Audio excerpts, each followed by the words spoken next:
This actually is the first topic of tonight, which goes into the idea of this Time Magazine article. Now, I don't know if you had a chance to take a look at it. It came out last Friday. And in this Time Magazine article, and let me bring it up for you because we're going to read a little bit from it here tonight. It's titled, let me get it for you. I want to get this just right for you. It is titled, The Secret History of the Shadow Campaign That Saved the 2020 Election. So right off the bat, they're framing it for you. They're giving you the lens through which they want you to see the world. So when we bring these things up, obviously we're conspiracy theorists. Obviously, we're making it up. We need a tinfoil hat. We can't be trusted. We're passing misinformation, disinformation, conspiracy theories.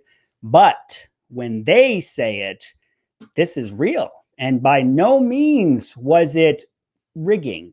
By no means was it stealing. Folks, it was fortifying the election. It was saving your democracy. It was saving you from the worst.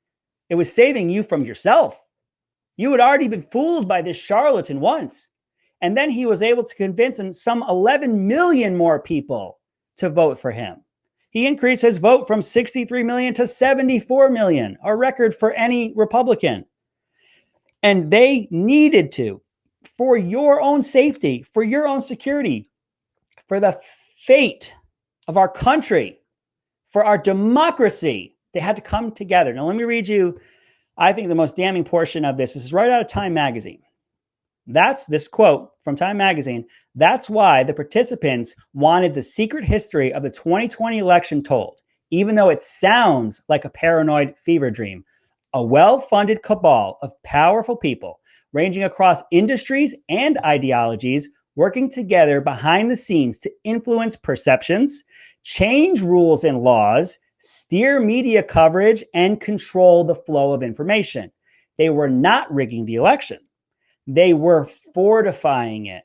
And they believe the public needs to understand the system's fragility in order to ensure that democracy in America endures. Have you all seen the light now? Are you all prepared to kiss the ring, to kneel, to thank Zod himself, and say thank you? I'm ready. I have never felt so protected from myself before, nor did I even understand that I needed it.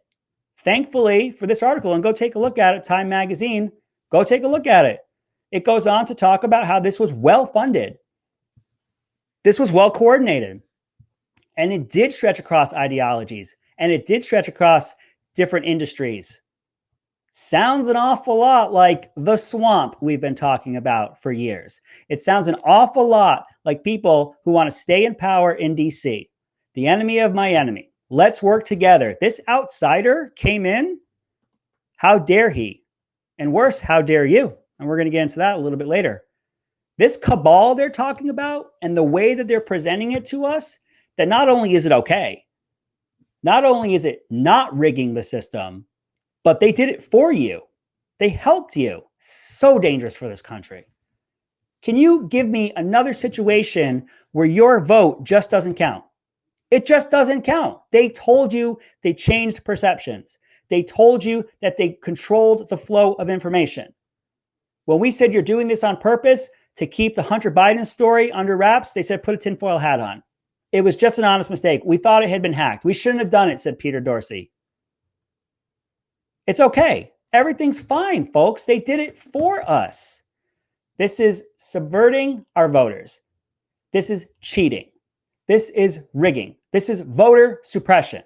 All the things they're constantly screaming and yelling about that they say Republicans are trying to do. When we say the crazy thing like, can you show me your ID when you're voting? I just want to make sure that you're Joe Bob. Are you Joe Bob? Oh, that's your ID. That's great.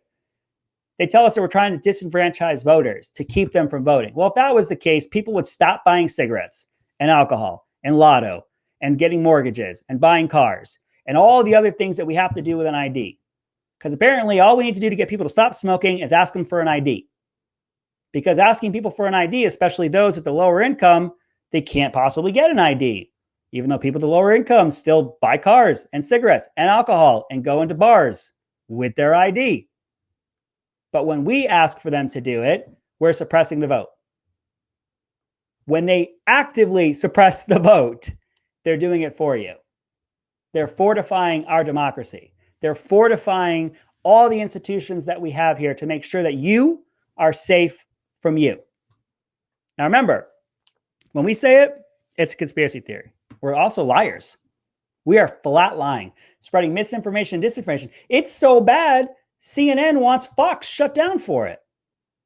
This other rival network should be shut down for passing what they say is misinformation and disinformation. When Time Magazine says it, it's just the news. It's just a story. I'll tell you what it really is. It's rubbing it in. It's gloating. It's absolutely gloating. If this was on the football field, they'd get a flag for unsportsmanlike conduct for gloating. It absolutely is. They won. They control all forms of media. They control all the big tech. They control every medium that you see things on, your phone, your TV, the movies. They own Hollywood. They own the news. They own all of it. They got the legislative branch. They got the executive branch. I really hope that they're not able to get rid of the filibuster and then parlay that into taking over the third branch, the judicial. I'm very scared about that one. We'll be talking about that on another show. This article talked about how they formed a team. This was well funded. They actually lamented the fact that they had to go to private industry to fund it. They went to Zuckerberg himself, who put $300 million into this. Now, remember, they framed it for you at the beginning. They gave you the lens because your lens is wrong. You're looking at this and saying, this looks a lot like rigging. But they gave you the lens. The lens is they helped you. When you look at it there, you go, man, why didn't the government give more money for this? It's a shame that they had to go to Zuckerberg for $300 million. $300 million. They say, well, this was to get the ballots out. This was to get information out. This was to help people to vote. This was to change the rules in the middle of the game. This was absolutely to sway public opinion. This was in a coordinated effort to make sure you didn't see what they didn't want you to see.